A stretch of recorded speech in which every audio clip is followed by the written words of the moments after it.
Now, Miss McNeil, I'm sure that's necessary. I don't tolerate your foolishness, Doctor. Yeah, very good.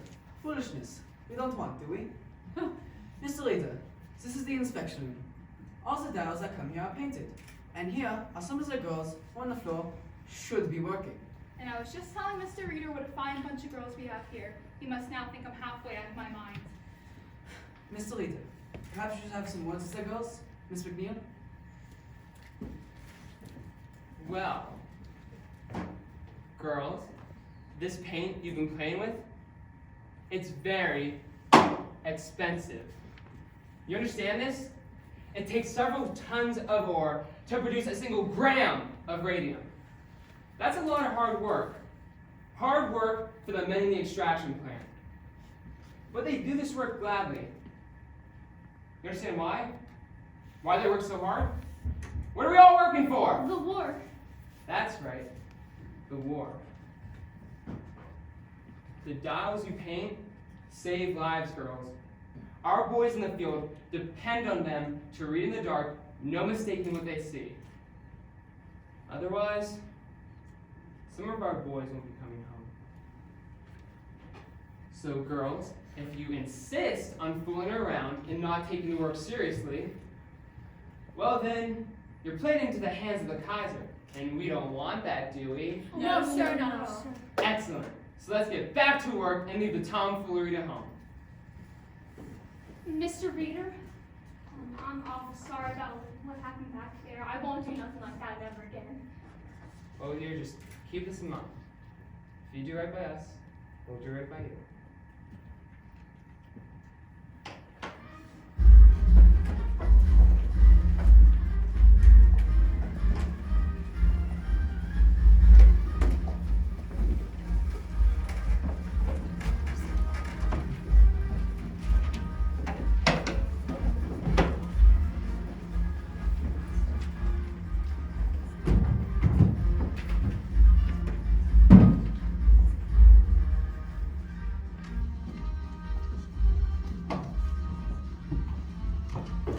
May 17th, 1921. Nancy Jane Harlan here for the New York Graphic, the Graphic's only girl reporter. Jack Youngwood for the New York Ledger, New York's first source of news. Madame Marie Curie, eminent French scientist, embarks on a whistle-stop tour of the United States. First stop, New York City, where she is greeted by an enthusiastic crowd of well-wishers. The High Priestess of Science is headed for Washington, where she will receive 1 gram of radium, valued at $100,000. Given to her by the Marie Curie Radium Club, an association of over 100,000 American women, who each gave $1 in support of humanitarian research with radium. Grace, over here. Irene, look what I got. Madam Curie Radium Club. You paid $1? That's all for science. Science? What about my room and board? Oh, look, there she is. Welcome all, welcome all. I must ask, ladies and gentlemen of the press, please limit your questions. Madame Curie is about to embark on an exhaustive tour of the country, and she is under strict doctor's orders to rest. Although, in the typical fashion of a scientist who can only think of her research, her life's work, she has refused to rest.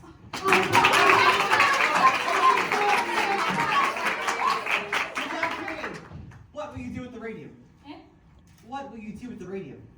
I will continue my experiments to find better methods for treatment of cancer.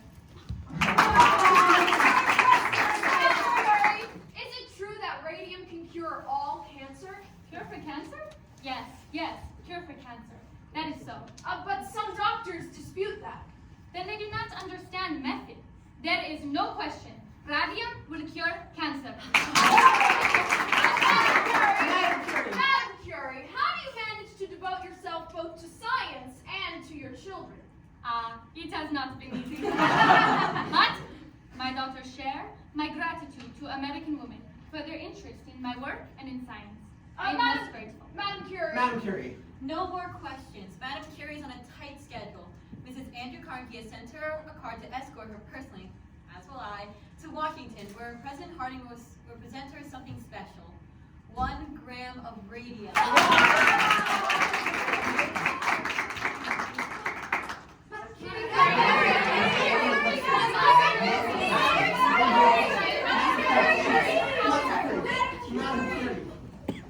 See that, Charlie? That is a marketing opportunity. Let's send her one of our customers' watches. Courtesy, the United States Radium Corporation. We'll need a press release. Radium isn't just for scientists to study. The average American can share and explore every night. Luminous watches, luminous clocks. To anyone who thinks these are just novelties, consider all the other technological advancements that have taken place in the past 50 years. The electric light, the telegraph, The telephone. the automobile. Inventions all once dismissed as novelties, as toys. Are all now essentials to the modern life. That ought to sell some watches. Watches, absolutely. That's not where the growth is, Charlie. You heard the woman, it's the medical market. Oh, and Standard Chemical owns it. Only because Von Sashaki lets them take it. But if we wanted to, we could have their business. It's just a matter of positioning. Well, Standard Chemical publishes its own journal, sends it out monthly to 12,000 doctors. We can do something similar. Something scholarly that the doctors would respect. Oh, a bibliography listing every article ever published on radium. But with capsule reports that save the doctors some time. They'd get the information, find it fast. And have us to thank for it. We'll send it to every doctor in the U.S. Radium Society. Every doctor in the American Medical Association. That's the spirit, Charlie. Advertising. It's not just the product, it's the way you promote it.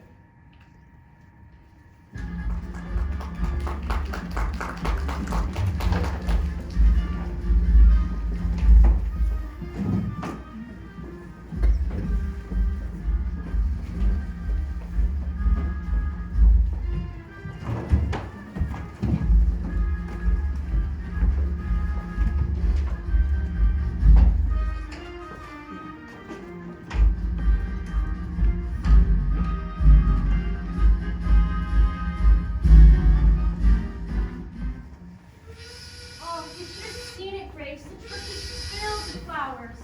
Lilies and carnations and orchids.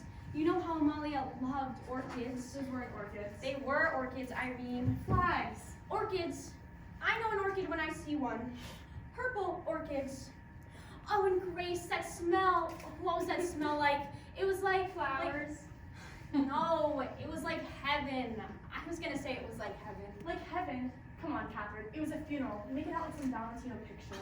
It wasn't just a funeral, it was Amalia's, and it was beautiful.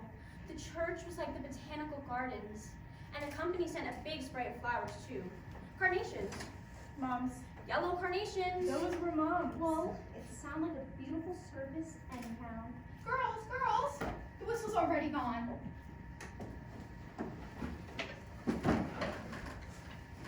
I've received new instructions this day. We're going back to the old way of pointing the brushes. We was using too much paint and cloth. Oh, but Yes, Grace, something you wish to say? Dr. Von Sashaki said not to do that. It's unsanitary. Unsanitary, well, I can hardly believe you say such a thing.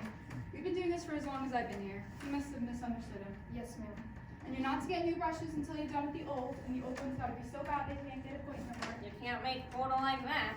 You'll do your best then, since I have my instructions. I need a paintbrush. It's not for us to be asking the questions, it's for us to be doing the work. I have my instructions, girls. I have my instructions. Here's an instruction for you, McNeil. Let some starch out of your corset. Was she at the service? McNeil, you think she crossed the street for her own mother? Most everybody else was, though. You was about the only girl from the floor who wasn't there. I wanted to go, but Ma was working. I had to take care of the little ones. You could have brought them, all 7. Well, if it was me, I'd tried to get there. Just lay off. Greece was bad enough as it is. So, were any of the fellas there? Oh, yeah, lots of fellows from downstairs. Mr. Roth from the front office. Dr. Von Sashaki was there. And Mr. Reeder. He left early. So, he was there all the same. Oh, and Grace, you know that fella from Crystallizing? Oh, what's his name? The one with the red hair? Oh, the tall one with the freckles. Oh, yeah, the one who snaps his fingers all the time. George. Jerry. I think it's George. Jerry Malone. He was the one always trying to talk to Amalia on the day room. Oh, that's right. And Grace, when the mass was over, he goes over to the coffin. Like this, he goes. No. Yes. Oh, really? Really? For Pete's sake. Well, he did. So no what one if he can did? believe it. Oh my gosh. So what?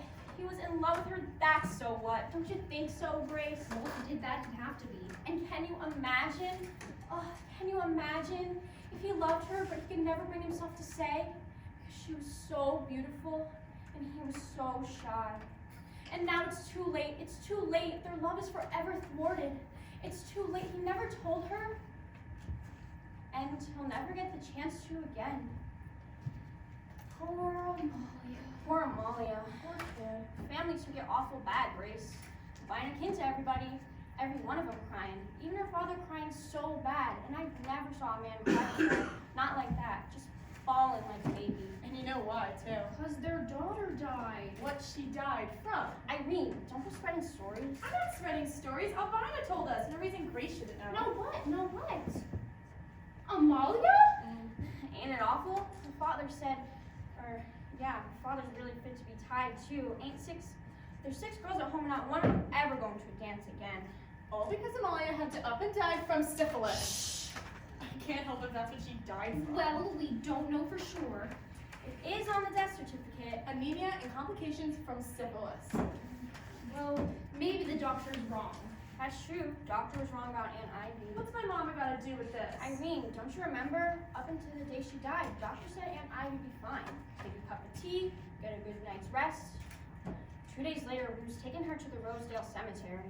Girls, your attention please. The gentlemen are here to make an announcement. Thank you, Mrs. McNeil.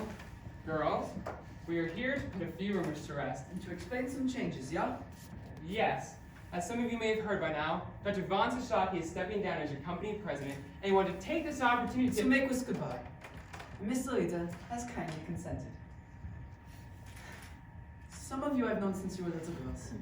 Coming here during the war, working so hard, day after day at the bench, 200, 300, some of you $500 a day, being so excited to be part of our work here. When this company, I start in my own kitchen, mixing up the paint, I knew I found something miraculous, something that would make life better, easier. And now at the elite, more and more uses are there for the elite, more than I ever dreamed possible. Thank you, doctor. Yes, thank you, doctor. Now, girls, the doctor is a very busy man who must be on his way. So let's give him our best wishes in his new business ventures. Very good. Then, girls. And also, let us wish Mr. Rita the best of luck to the plate he steps as our new company president. Our congratulations to you. Thank you. When Mr. Rita came to us 4 years ago, I saw in him a young man with great enterprise. Thank you. And great ambition. Yes, thank Little you. did I guess the direction his great ambition would take. But one of the greatest things about this country is the opportunity it presents to a young man and his friends. And so, And girls. so, ladies, let us wish Mr. Rita the best of luck in the new direction he intends the company to take. New direction? With the slow down dial painting, Now, doctor. and business moving into the medical market, so there will be a lot of changes, yeah? What the doctor is referring to, some of our larger customers are setting up their own doll painting studios. Which means less work for our girls here. In the short run, things may be a bit slower here. However, the Waterbury Clock Company in Connecticut will need help setting up its new doll painting studio. We were intending to make the announcement next week. We'll make it now. Mrs. McNeil? Well, yes, we were planning on sending some of you on up there. The work is supervisory in nature, which means more pay. Have some girls in mind? Louise Coleman was one, Sarah Deutsch, Nina McCarthy, and Catherine Shaw was another. I have the entire list downstairs. I'll post it later today. Fine. There you have it, girls. As we are all on the clock, we'll leave you to your work. Thank you, ladies. My best wishes to you. That's back to work with you girls. You gonna do, Catherine? You gonna take the job? Would you, Grace? Would you go to Connecticut? Oh, I don't know. It's awful far from here. Tommy would have a fit. Oh, come on, Grace. It'd be fun. Wouldn't it be fun, Irene?